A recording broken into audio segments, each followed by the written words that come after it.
All right, so welcome back from lunch, everyone. We are so excited to introduce some of the deans of Fordham College at Lincoln Center who will be sharing information and answering questions about academics here at Fordham. They're also joined by some students who are here to talk about their experience. So they'll be taking questions at the end as well, and they'll introduce themselves later on. But I'm happy to introduce our deans today. Today we have Dean Laura Arricchio, the Dean of Fordham College at Lincoln Center, Dean Connor O'Kane on the screen, Assistant Dean of First Year Students, Dean Rebecca Stark-Gendrano, Assistant Dean for Juniors and Transfer Students, and also on the screen, Dean Williams, Assistant Dean for Student Support and Success. Take it away, guys. Thank you so much. Hello, everybody. It's wonderful to see you. Welcome. My name is Laura Arricchio, and I am the Dean of Fordham College at Lincoln Center. I have been here for almost 2 years, but this is the crazy part. This is my first summer orientation. Isn't that crazy? So you and I are in the same boat. It's because I started in August of 2019, and then, of course, last year sort of didn't happen. So this year is actually my first summer orientation. So thank you for joining me at my first summer orientation. We are here today I know that you've got a lot of programming all day, and most of it is organized by our colleagues in the Office of Student Affairs, the Dean of Students office. We're here today to talk about the academic side of things. We know that in the past, sometimes the way that it had been handled was that a lot of people stood up here and talked at you. And we realized that nobody really enjoys being talked at. And so rather than talking at you anymore, we have invited, see, he knows. He's like, see, nobody likes it. And rather than talking at you, we have invited some students to join in a panel conversation. So there are some prepared questions that the students are going to discuss among themselves. And then afterwards, Dean Stark-Gendrano is going to host a sort of moderated session with the audience. Before I sit down, though, I just want to say two things. One is I'm really excited that I have two relatively new publications to share with you. And these will be available for online, actually. But one is the Fordham Undergraduate Research Journal, was just published from last year's. I don't know, is anybody here, anybody here published in it? No? Okay, well, something that you can publish in, the Fordham Undergraduate Research Journal. This is for students often who have received research grants for the summer from the Dean's office, are able to publish in this journal, as are others. And The Observer, which is our newspaper, just celebrated its 40th anniversary, and so they have their magazine. So it's very exciting to start to see things coming out in print again. Then the very last thing that I want to say has nothing to do with academics, but which is that whether you've joined us from across the country or around the world or from across the city, I want to encourage you before you leave this neighborhood today to walk over to Lincoln Center. Because what's happening on the Lincoln Center Plaza is amazing. So it's just one block north of here, just across the street. Has anybody seen it, what they've done there? What have you? Yes, all right, thank you. So what have you seen? Tell us.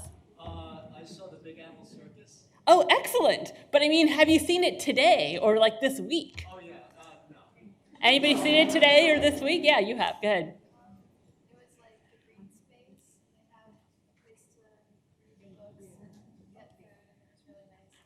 It's amazing. So they took the area that's usually Big Apple Circus and other things at the Lincoln Center Plaza, and they actually hired a set designer, a Tony Award-winning set designer, who has re-carpeted it, basically the outdoor space, in fake grass that's made out of soy. And it's kind of cool. And there's all kinds of, there's like empanadas or something that they're serving there. But there's also like areas where you can, the New York Public Library has set up a little reading room there. And there's pop-up performances. And it's just worth going over. Before you leave the neighborhood, just take the walk up there before you head to the subway or wherever you're heading. So with that, I will stop talking at you because I promised I wouldn't. And I just want to thank you again, and I will turn this over to Dean O'Kane and our students. Thank you very much, Dean Enriqueo. It is a pleasure to see all of you here gathered today, and I'm looking forward to a year of doing this regularly, where we're able to get together, have conversations, and especially when we begin the academic year. Uh, this afternoon, we have a number of students who are here both in the room and joining us virtually to share a little bit about their experience, things that they've learned along their journey, pass along some wisdom, and then we'll be able to answer some of your questions and some of the things that you'd like to know as we begin the process of preparing for the academic year. We'll begin in just a few months. So before we begin, I'd like our students to go around and if they wouldn't mind, just introduce themselves briefly, say a little bit about what they're studying and where they're from. And we'll begin with Alyssa, if you wouldn't mind. Hello, everyone. My name is Alyssa. I am a junior from Baton Rouge, Louisiana, studying American Studies. I am involved in the Observer most heavily on campus, but I'm also in a lot of other clubs. If you guys have any questions about that, I'd be happy to answer. And I'm also in the honors program. Great, thank you, Alyssa. And we can go on down the table. Hi, I'm Insia. I just finished my first year at FCLC, and I'm a political science major from Edison, New Jersey. Hi, I'm April. I'm a rising senior at FCLC. I'm majoring in women, gender, and sexuality studies and sociology, and I'm from Tulsa, Oklahoma. Great, thank you, April. And then joining us here on the call, we have Afra. Hi, everyone. Can you hear me all right? Yeah. Okay, great. I'm Afra. I am going to be a junior in the fall. I am a philosophy and political science double major and peace and justice studies minor. And I am from Long Island, which is where I am right now. And I'm also a commuter who commutes from Long Island usually. But of course, I've been online since 2 Marches ago, which is hard to believe. But yeah, it's great to be here. Wonderful. Thank you very much. And thank you for joining us here today, all our students. I'll turn it over to April. And April, I believe you might have the first question to introduce. I'm introducing the first question. Hi, everyone, again. Our first question is for Insia. What influenced you to attend Fordham College at Lincoln Center? That's a great question, April. I was fortunate enough to have applied in fall 2019, so it was pre-COVID, and I was able to attend a lot of the on-campus orientation events. And I think I was really drawn to the location. It really is incredible how smack in the middle of Manhattan you are and how close you are to such incredible attractions like Central Park, Lincoln Center. You're a few blocks away from the Museum of Natural History and just across the park from the Metropolitan Museum of Art. I think at the time I was also searching for a smaller school. So that would probably have been like 2,600 undergrads and below. And what I liked about Fordham is that it was this, Fordham Lincoln Center in particular, was that it was this really small school in the middle of this massive city, and the campus quite literally was like an oasis. And I wanted a smaller school because I wanted to know my professors well. I wanted classroom sizes with anywhere from like 30 to 15 students, that individualized attention and the ability to build all these opportunities and get these connections. And I think that's it. I think I liked that it was small. I really liked the core because I am a political science major, and I knew that that would be pretty helpful for me to take theology, philosophy, and a lot of reading and writing intensive classes.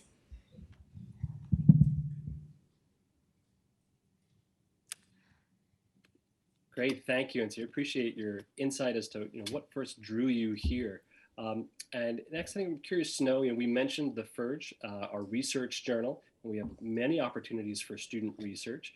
And I'm wondering if Afra might be able to share a research opportunity that she is pursuing now, and something that she's working on. Yeah, so I'm actually, me and my partner are working on a project, and we're both 21, 22 Duffy Fellows for like this year.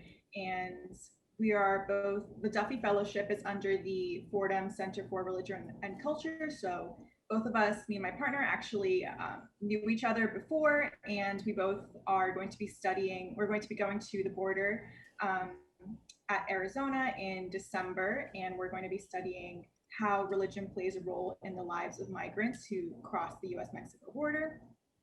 And both me and my partner knew each other. We were friends before, and we had worked actually on a global outreach project. That's another kind of thing that we offer at Fordham that I'm very heavily involved with. And we had already studied the border together, and we had asked, these tough questions together. So we knew that we were both passionate about it. And a really great professor, Professor Carrie Caston, who I took a Spanish class with, my partner also took a Spanish class with. She was also on the Go trip with us.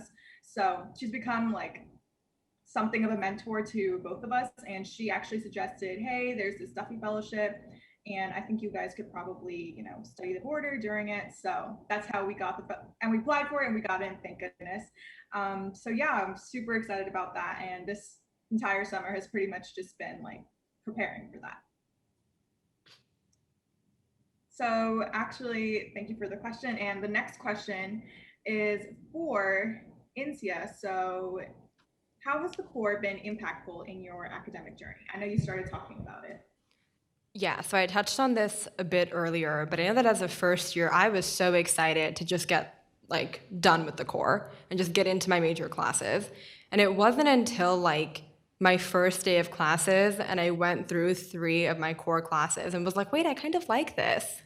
Like these are kind of fun. I didn't think that I would like a theology class or that I would like a composition 2 class and like all these other core classes that I probably never would have taken if it weren't for the core. And I think it helps you to slow down a bit. If you're not really sure what you're going to major in, or if you think you might be interested in an entirely different field of study, the core introduces you to that. And it also, a lot of classes, like your EP1 classes, they hone in a lot of research skills, writing skills, reading skills. They're also discussion-based classes. And I think they really do broaden your horizons and grow you both academically and personally too, because they open you up to so many different topics and just points of view. Great, thank you very much, Ancia. Indeed, the core is very much foundational, I think, for everything that we're doing.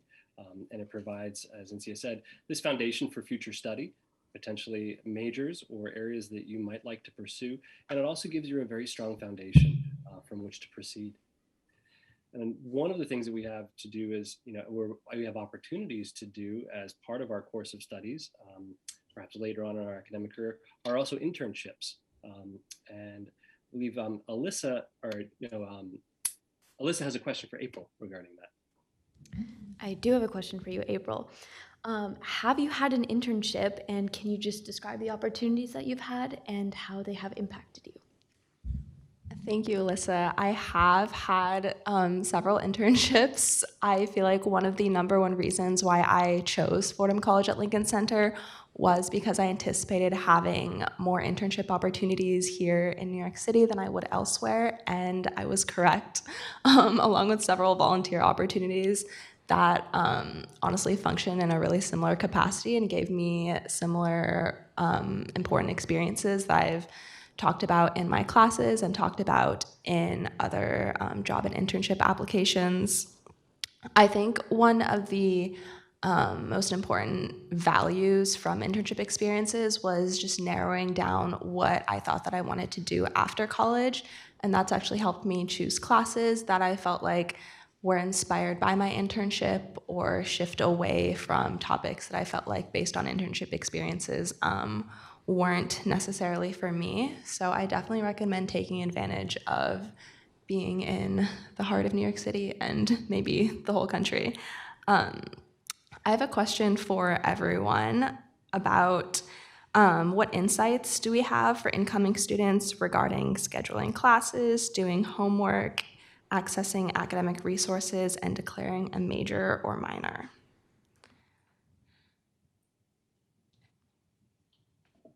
So I can go first to answer the question about scheduling and what advice I have. So it's actually fairly easy in my experience to get a day off. So like get a day where you have no classes. And I've actually managed to get one day off for every single semester. So 4 semesters so far, I've always had Wednesdays off. And just like looking at the days that classes run, they usually run like 2 days or 1 day 3 hour block. So it's most easiest to get a Wednesday or a Friday off. And I would highly, highly recommend that everyone try to get at least 1 day off in their schedule. It's definitely helped me, and it really helps you with time management and just like preparing and kind of just like having a break. So that's kind of the one advice I have that I feel like isn't talked about as much. And it's just, and especially too, as you're freshmen who are coming in, you know, being a freshman is hard enough. On top of that, you're also kind of going back, we're all going back, you know, in person to real life again. So that's going to be tough too. So I would definitely say try to have 1 day off in your schedule. I can cover the next topic, which is, I guess, like doing homework. Going off of that, doing your homework is very important still in college. You guys are going to have a lot more freedom, but a lot of your classes, the homework that they require, it is more necessary. Like it's not a lot of busy work. If you go into class, you know, this is the readings that you're going to be discussing, the stuff you're going to use later on in papers. So I cannot emphasize enough that homework is still important to do. But with that being said, it is also important to strike up a balance, you know, between not letting homework run your life. You are in probably one of the greatest cities in the world, so definitely take advantage of that and make sure, you know, you're going out, you're exploring, you're making connections with friends. One of the biggest, or like the best advice I can give you, or one of the things that helped me my freshman year was just designating a spot to do homework. I don't know if you guys have toured the dorms yet for the freshmen, but the 22nd floor lounge is one of my favorite places to do homework. And just having a spot that you get it done, and after there, you move on. I can also answer the question on advice for declaring a minor or a major. And this is quite a tough pill to swallow. And I'm only saying this because it was quite a tough pill to swallow for myself. I think a lot of people, or there are people who come into college knowing like absolutely nothing. Like I have no idea what I want to do, no idea what I want to major in. And you know what? That's totally fine. I think that people get worried if they're, you know, they have that mindset. They think that you have to go into college already knowing. You don't. College is the time where you explore, and I think that. I think it was Insia who talked. I'm sorry, I don't remember who talked about the core earlier. I think it was Insia, but she talked about how like you really get to explore through the core. So I think Fordham does an even better job than other colleges at really helping you to find your passion and what you actually want to study or want to do later in life. So don't be too worried if, you know, especially as freshmen, you're coming in and you have no idea what you want to do, because that's totally fine. And then there's also people who come in and are like, you know, I'm going to major in X, I'm going to go to grad school for Y, and I'm going to become Z. And that was me. And that is also a very stressful mindset to put yourself into, because I think we can come into college with some conceptions about what a certain major is like, what a certain field is like, and then you start taking classes and you realize, wait, I don't actually like this.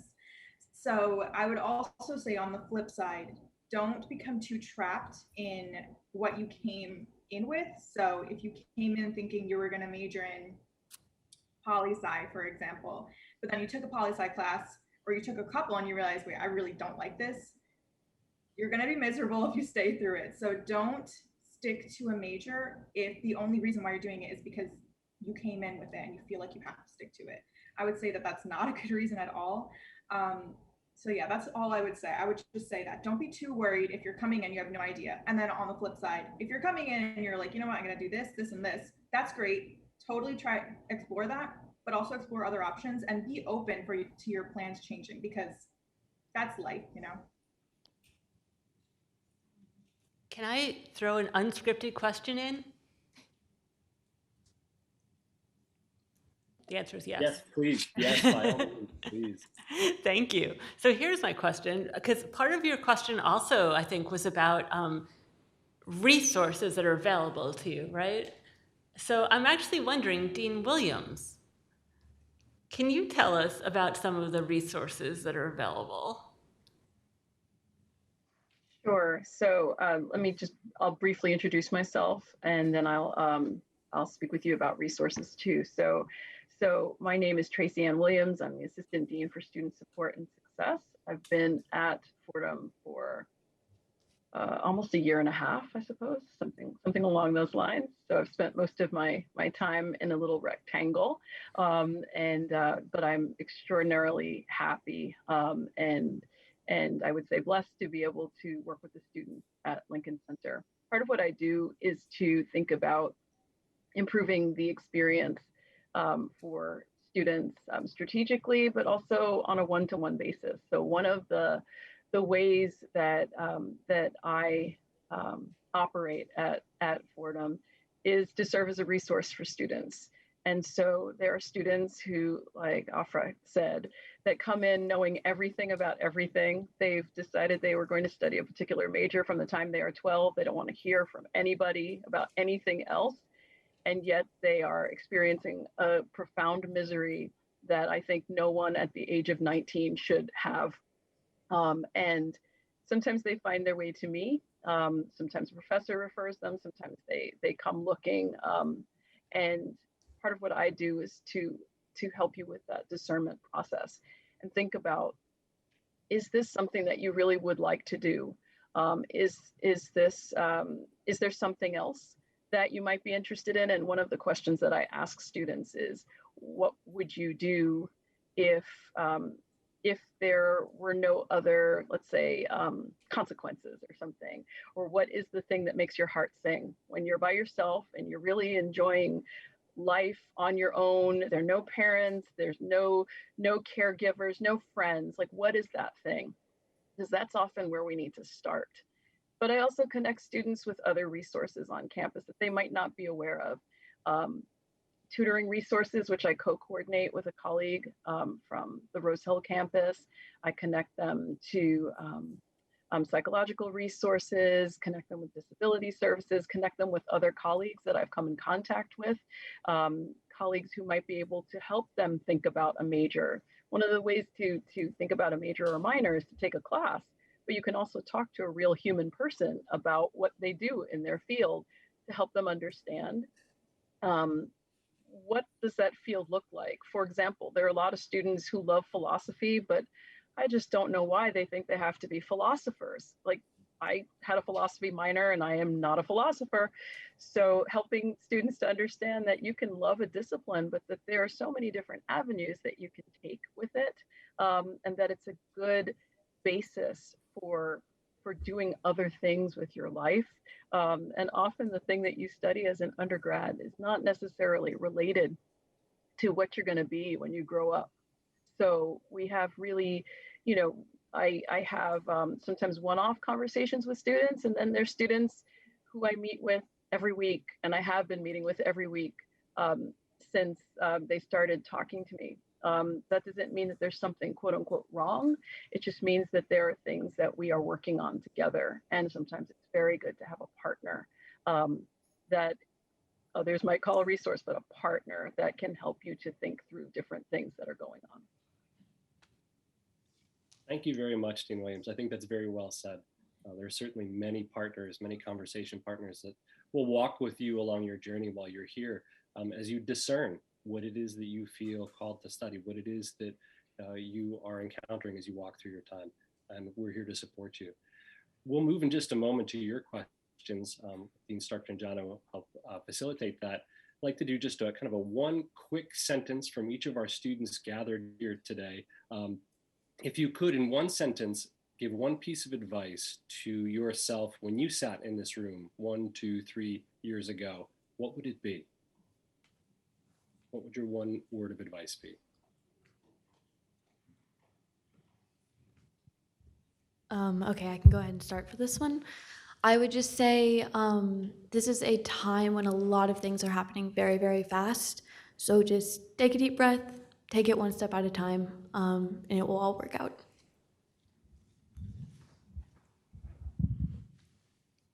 You're a lot more self-sufficient and competent and capable than you think. And if you're afraid that something won't work out, it will. Just give it a moment.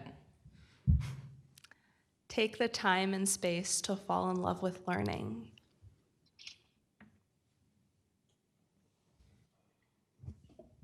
I would say talk to everyone.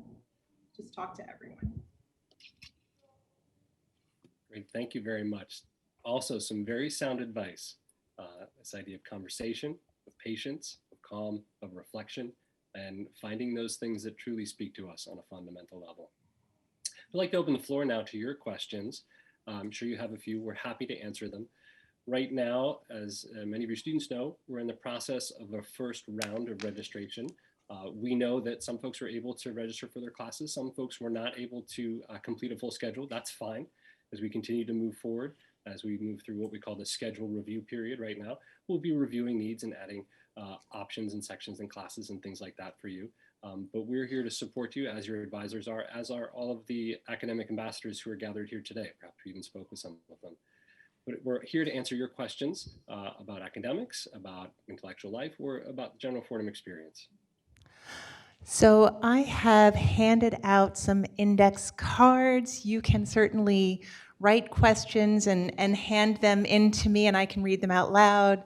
I'm also happy to just sort of bounce around the room and pass the microphone along so that you can directly ask your question.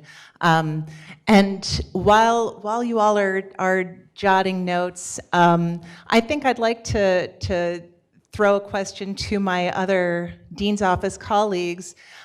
We heard a little bit of advice from our student panelists, but I'm also curious to hear what one piece of advice you might offer to students about the things they can do to help get off to a good start when they come to Fordham. Let's start with Dean O'Kane. Sure, thank you. I don't want to monopolize the microphone. There's a lot that you can do. I think one of the things that makes a Fordham education distinctive and unique is our approach to introspection and the role that that plays in how you approach not only your academic life, but your entire university experience, and the things that interest you, the things that you choose to study, the clubs and activities that you join, how you choose to spend your free time, and ultimately what speaks to you, what calls you. As I'm sure you probably heard this morning at some of our different presentations, Fordham is a Jesuit institution. And so it's rooted in a specific kind of way of seeing the world. And there are a number of kind of tools that go along with that. One of them is called discernment, this idea of kind of really paying attention to data sets and points, things that we gather from our own experience, and then bringing them into dialogue with perhaps what we like or what we'd like to see in our studies or our experiences, and then making choices based on that. Discernment, they say, is the process that comes before a decision. So you make a good discernment to make a good decision. And it's this emphasis, I think, on a reflective approach to your own education and your own personal growth and development that makes a difference. I think we're very hungry, and I think as many of our students said, we really want to dive in, we want to take our classes, we want to jump in, and perhaps we know what we want to major in, and that's wonderful. Perhaps we don't, that's okay too. This idea that this really is a journey, and to commit to the journey while being in that space of tension, knowing that I really want an answer. That's a creative space. And ultimately, if you're able to enter into that space with some freedom, with some support and some conversation partners, you'll never know where you'll find yourself, but it will certainly be a place that resonates with who you are, what you believe, and ultimately what you are called to study and perhaps who you're called to be. And Dean Williams, what advice would you offer? I have two pieces of advice, if I may be so greedy as to gobble up the time. Please. The first piece of advice is to look at your email. I mean, like literally, yes. Please. Yes. I beg of you. Please. I don't mean every day. I would love for it to be every day, but I would take once a week. And here's why. Your email contains many gems. And the gems are the weekly email from Dean Riccio, but it also will contain opportunities, like things that come out of the blue. You don't know what we're cooking up at any given time. And if you're not checking your email for weeks on end, dear God, and there are people who don't check their email for weeks on end, you may not get an email about an amazing fellowship opportunity. And I can give an example. I got emails from many, many students in the past couple of weeks asking me about a fellowship opportunity that I've been coordinating, and the deadline to apply for them was like almost 2 months ago, I think now. The fellowships are well underway, but they've just heard about them because they're just checking their email now, or somebody told them about it. This is, where we are going to communicate with you primarily. We're not going to communicate with you at your personal email address after a certain point. And you must imagine that after a certain point, your cute personal email address is probably not going to be the one that gets recognized by Fordham. So please, please check your email, but also answer your emails too. Like if you are asked something, if you're asked for a bit of information from, I don't know, student financial services, or we ask you to stop in for an appointment, don't assume that the email is bad. Don't assume that the person writing you is mean. That they might just want to say hi and find out how you're doing, generally speaking. So please, please, please, please, and please check your email and read your email. Okay. The second thing that I would say is be easy with yourself. You do not need to have everything figured out in the first week that you arrive at Fordham. Whether you are a first-year student or you're a transfer student, you are in your first semester at Fordham. You can't possibly know where everything is, how everything works, why things are the way they are, why the world is the way it is, why your friends act the way they do. You don't need to have this all figured out. Most importantly, you don't need to have yourself figured out. When I talk to students and they tell me, oh, I'm going to get it all figured out soon, I tell them that makes me very uncomfortable. And they're like, well, what do you mean? What do you mean? And I'm like, well, I can't really get along with people who have it figured out, because then I feel badly about myself because I have yet to figure it all out. Like, we are on a journey in this life. We are on a continuum of trying to discover ourselves and discover what makes us happy and content. And what makes you happy and content today might not make you happy and content in a couple of months, and that's okay. So you have to take care with yourself, not take care of, take care with yourself, and be easy with yourself so that you don't come down on yourself for not knowing things, or for needing an additional resource, or for needing a hug sometimes, or needing a virtual hug, or just needing something extra that you might not have needed a few months ago. You are okay right now, where you are, as you are, and you can make it and you will be just fine. But you must be easy with yourself in order to do so. Thank you so much. Okay, we are going to turn to some of your questions. Thank you so much. I have a really great stack here. And if you have more, just raise your hand and we'll come around and get them. So the first question here, which kind of ties into Dean Williams' idea about not quite having it all figured out right at the beginning, and that is okay. If you are undeclared but have some idea of a major, should you take a course based on that major or strictly core classes? I'll start with that, and we'll see if any of our other students have some thoughts on that. I would say if it's possible, try and do both. The way the core is designed is it's very broad, and it depends what area you might like to study, but there are courses out there that would count for both. So if it's an introductory course to political science, that might count for your social science degree. If it's something in history, understanding historical change, that would count for your history requirement. See if you can do both. It's okay if you prefer to take, say, 4 core classes and 1 potential major class. You could do that this semester. You could do it second semester. We have until the second semester of your sophomore year to formally declare your major. So you have some time and you have conversation partners. So do our students have thoughts? I agree. I also think that introduction classes are a great time to get to know faculty that you'll be working with throughout your college career. So for instance, I took an introduction to political science class, and it was taught by the associate chair of political science at Lincoln Center. And so that's somebody who is now my advisor and who I'll be working with throughout my 4 years here. And it was all because I took an introductory course, which people usually think about testing out of. Okay, I'm got one very practical question here. Where can I find the school holiday schedule? And I want to highlight this one because it is, sometimes those tiny little details that will get the better of us. So would anyone like to share that lovely piece of information? Dean Williams?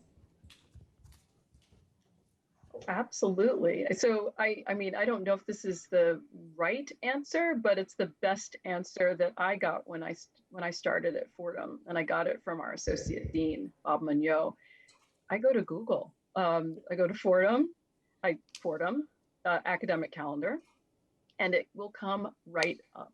And it is a beautiful thing because you can actually add it to your Google Calendar so that you can have all of those dates handy. But there's also obviously a calendar in it when you go into the student portal, which I'm told I'm not supposed to use the word portal, but I'm going to use it. Don't tell anybody I did. And there's an academic calendar there too. And it tells you all of the dates, all of the important dates and all of the dates that you want to ignore. They're all there.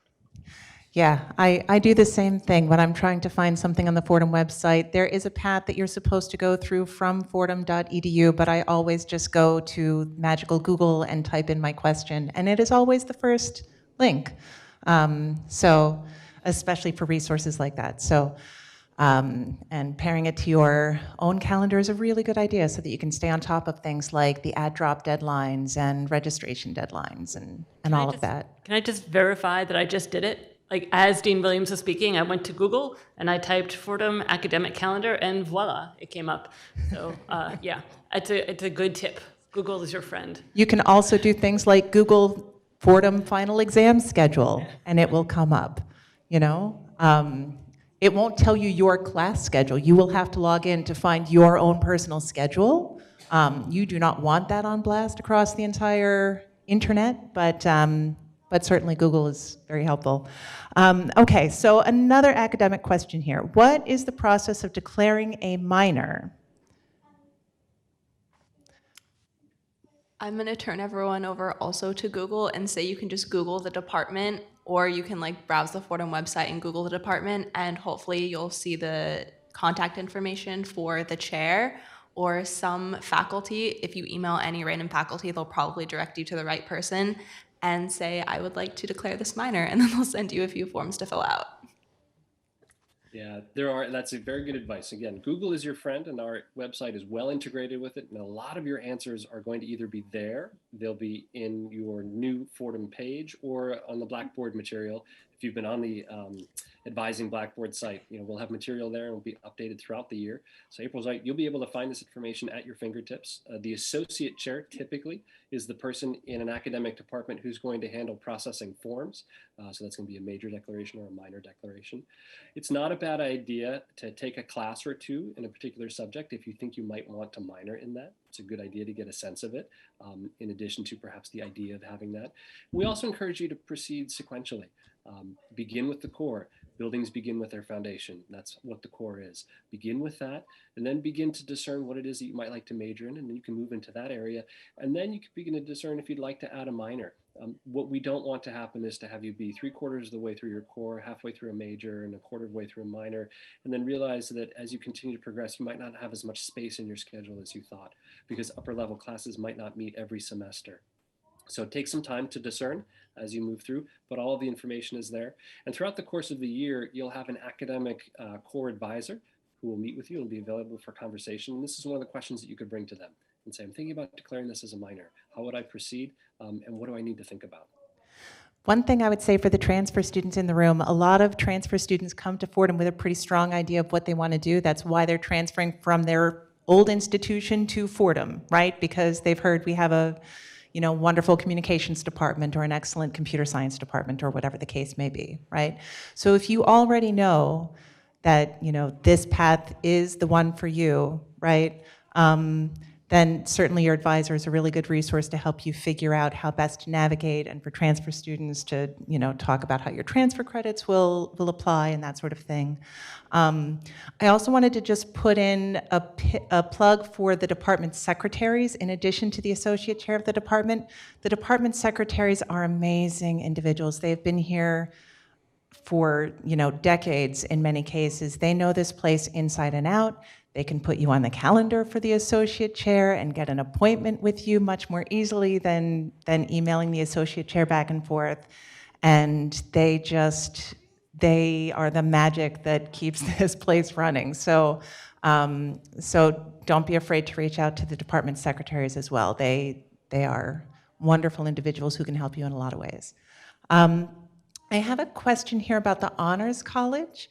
How has the Honors College impacted your education, and does it allow for other activities?